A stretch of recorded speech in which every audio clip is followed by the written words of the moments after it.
Your Senator, Cory Booker, is in the House. Where'd Cory go? He's surrounded. There he is right here. Your Congressman, Donald Payne Jr. You know,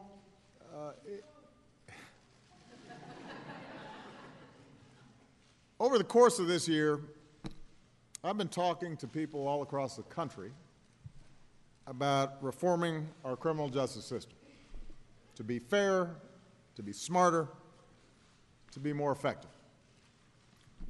I've met with police chiefs and beat cops. I've met with prisoners, corrections officers. I've met with families of fallen police officers and families of children who were killed by gun violence. I've met with men and women battling drug abuse and rehab coaches and folks working on new solutions for treatment. And I have to tell you that from all these conversations, I have at times despaired about the magnitude of the problem. I've asked myself, how do we break the cycle that has young children somehow on that pipeline where they end up incarcerated?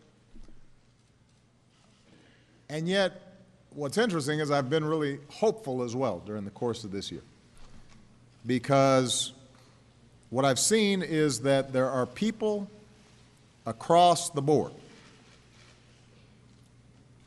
folks who work inside the criminal justice system, folks who are affected by the criminal justice system, who are saying there's got to be a better way to do this, and are not just asking questions about how we make the system smarter and more effective, but are also showing us how it's done and are actually implementing it. This afternoon I spent with the mayor and Senator Booker getting a firsthand look at how Newark is helping to lead the way. And as a partner in our My Brother's Keeper initiative, the mayor and the senator and congressmen and others are working in a public-private partnership to focus on disrupting the pipeline from underfunded schools to overcrowded jails. Here in Newark, when it comes to rehabilitating prisoners and reintegrating former inmates into society, you've got organizations that are doing extraordinary work. And that's why I wanted to focus here today, because places like Integrity House, the work that's being done in our federal Renew program through the district court and our U.S. Attorney's Office, they are accomplishing extraordinary things. And when you meet folks who are taking that step to break addiction and overcome great odds, and you see what they've already accomplished and what more they're going to accomplish in the future, you cannot help but feel hopeful about the future. Now, right now, there are 2.2 million Americans behind bars. 2.2 million. We incarcerate people at a rate that is unequaled around the world. We account for 5% of the world's population, 25% of its inmates. They are disproportionately black and Latino. As one of Cory's Republican colleagues, John Cornyn from Texas, no bleeding heart liberal here, likes to point out, almost all of these individuals will eventually be released. More than 600,000 inmates are released each year. Around 70 million Americans have some sort of criminal record. 70 million.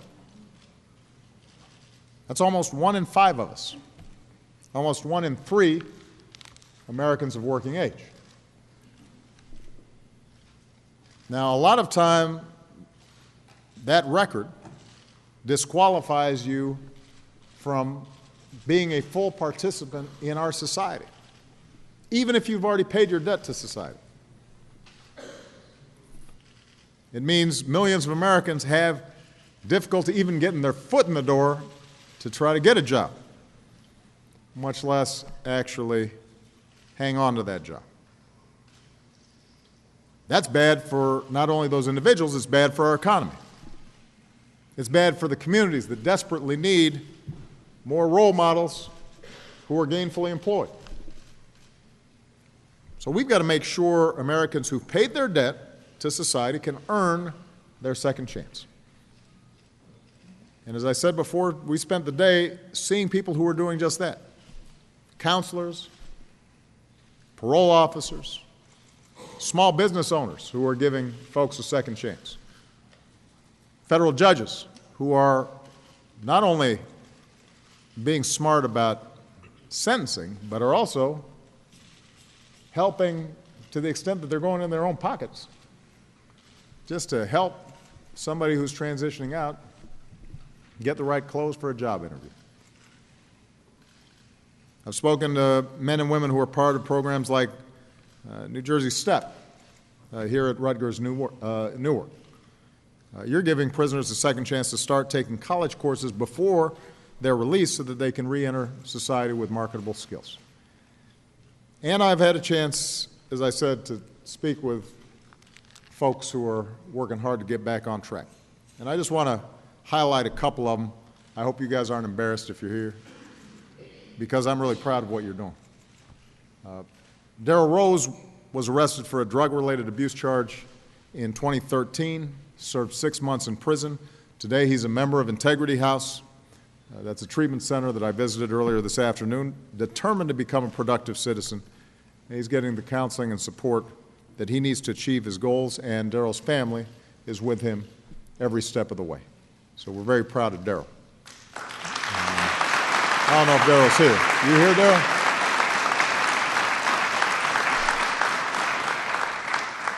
Ashley Sinclair. Ashley is here today. I know that. Where's Ashley? Come on. There you are. Stand up, Ashley.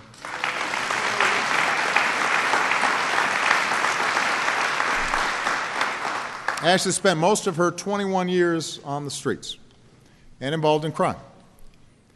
Eventually, she decided she wanted something better for herself, joined a program called Project Hope, impressed everybody with her work ethic. She earned a place in the Newark Department of Sanitation, and today, instead of getting in trouble on the streets, she's earning a paycheck cleaning up those streets. So we are proud of Ashley.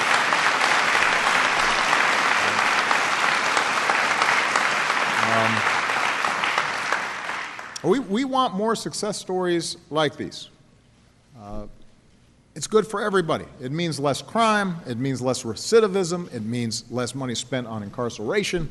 It means less wasted taxpayer money. It means police aren't having to arrest the same folks over and over again. It means young people are seeing in their community people who are working. That in turn creates economies in those communities that are legal and not just illegal, which creates redevelopment for everybody. And now suddenly businesses have more customers, which means they're hiring more, and you get a virtuous cycle. And that's why today we're taking 2 new actions to create more success stories like this. These are actions that I can take as president through my executive authorities. Number 1, my administration is announcing new grants to help returning citizens seize that second chance through education and job training and housing and legal help and children's services. So the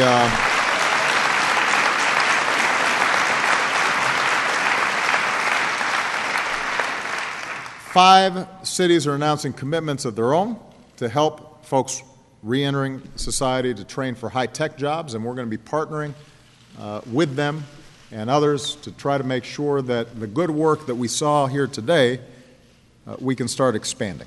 All right, so that's point number 1, putting some more money in the system. Let me say, it's nowhere near what we need, but it gives us more ability to create more programs that serve as an example of best practices so it can be duplicated around the country. That's point number 1. Point number 2, I'm taking action to ban the box for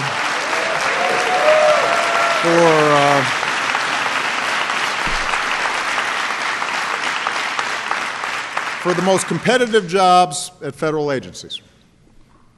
Now, federal government is a big employer, as you know. And like a lot of big employers, on many job applications, there's a box that asks if you have a criminal record. If you answer yes, then a lot of times you're not getting a call back. And we're going to do our part in changing this. The federal government, I believe, should not use criminal history to screen out applicants before we even look at their qualifications. We can't dismiss people out of hand simply because of a mistake that they made in the past. And I have to say that although this is something that I can do on an executive basis, this is an area where Cory Booker, working with one of his Republican colleagues, Ron Johnson, are working to try to pass federal legislation, a ban-the-box bill that's working its way through the Senate. I believe Congress should pass legislation that builds on today's announcement. And keep in mind, some really good, really successful companies are already doing this. Walmart, Target, Koch Industries, Home Depot, they've already taken action to ban the box on their own. And 19 states have done the same. So my hope is that with the federal government also taking action, us getting legislation passed, this becomes a basic principle across our society. It is relevant to find out whether somebody has a criminal record. We're not suggesting ignore it. What we are suggesting is when it comes to the application, give folks a chance to get through the door. Give them a chance to get in there so that they can make their case. Now, this is not just the only step that we can take. Just 2 weeks ago, Cory, other Democrats and Republicans moved through the Senate a bipartisan criminal justice reform bill. This is a bill that would reduce mandatory minimums for nonviolent offenders. It would invest in law enforcement. It would reward prisoners with time off if they complete programs that make it less likely that they will commit crimes in the future. And there's a similar bill working its way through the House.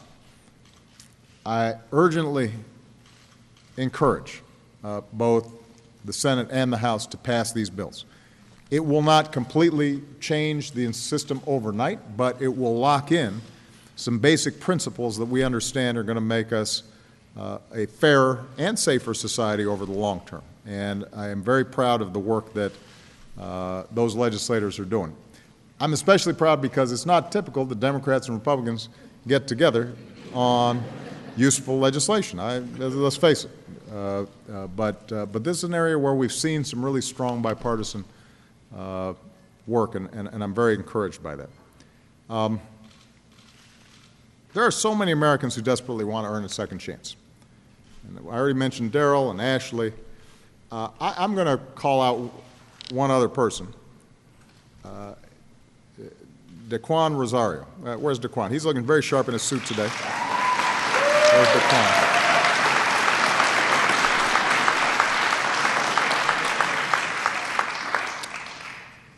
Now, Daquan was arrested for his first drug charge when he was 17. At 27, he received a 10-year federal sentence for drug distribution. In his own words, when he got out, he was homeless, had no real legitimate employment history. And it would be easy to write Daquan off. More importantly, it would have been easy for Daquan to write himself off. Or at least to say, there's nothing else I know, this is the path I have to follow. Going back to the drug trade that, unfortunately, he had been raised in. But something happened inside of Daquan. So he had a motivation to say, I'm going to change, which is really hard to do at 37. It's even harder to do if you've been through a decade or more of prison. So he got involved with a Justice Department program called Renew. The federal district court judge who presides over this program. Madeline, stand up. I just want to give her credit.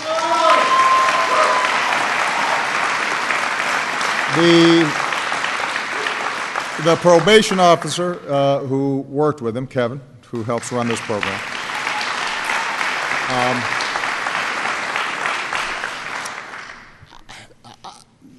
this isn't my formal remarks, but I just talked to him. I just think everybody needs to understand what happened here. So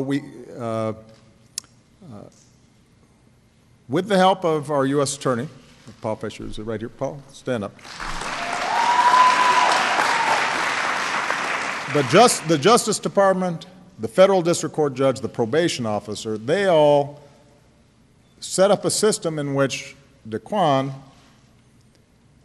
has a community encouraging him to move forward.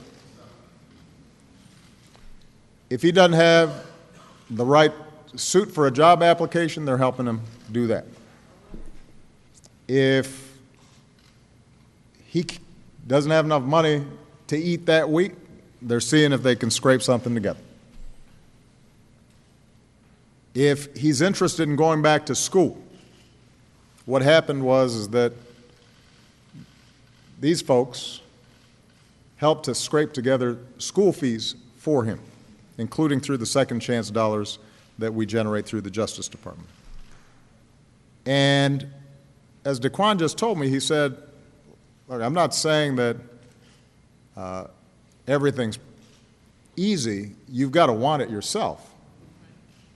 But because of the investment of these people who were calling him and bringing him in every couple weeks, and Kevin, his probation officer, is problem solving with him on an ongoing basis,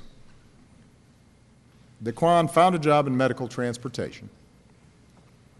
Then he pursued his EMT certification. Today he is an EMT in Essex County, and instead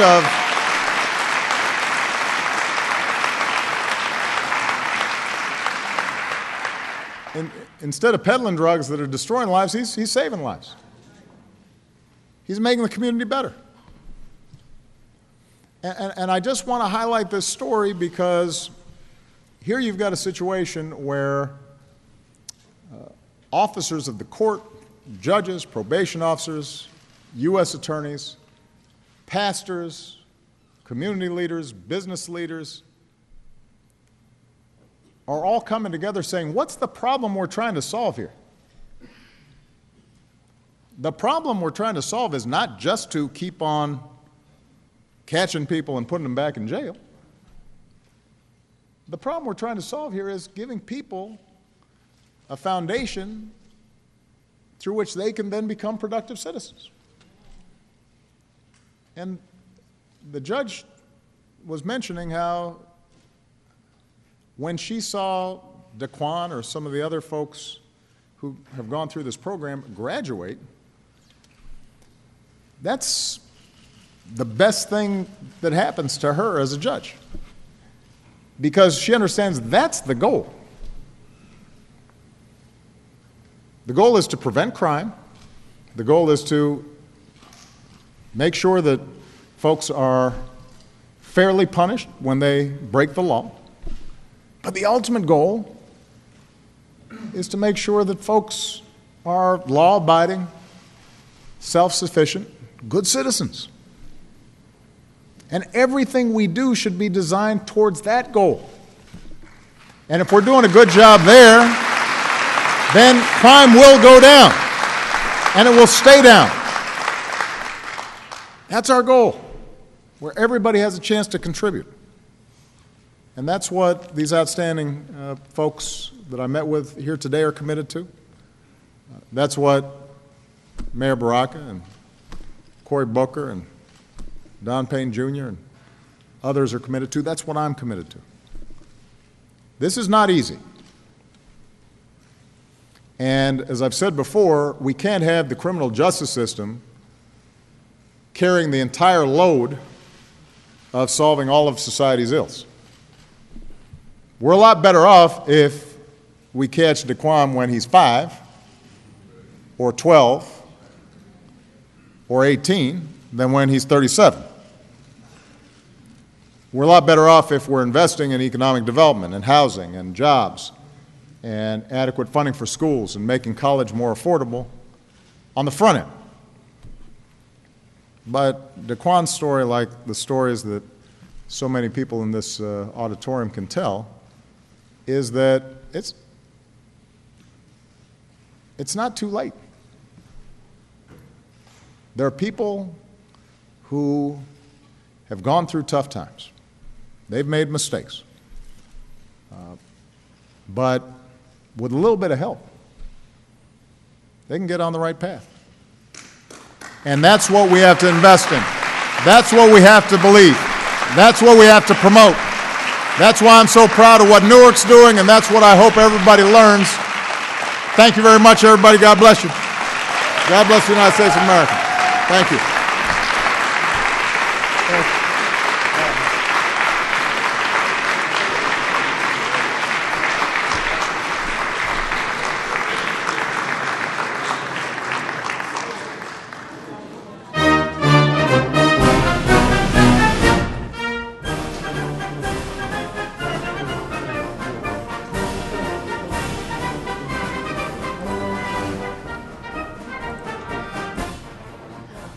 All right, guys, that is a wrap on this President Obama event out of New Jersey. We're going to go live now to Florida, where Jeb Bush is speaking right now. We're going live.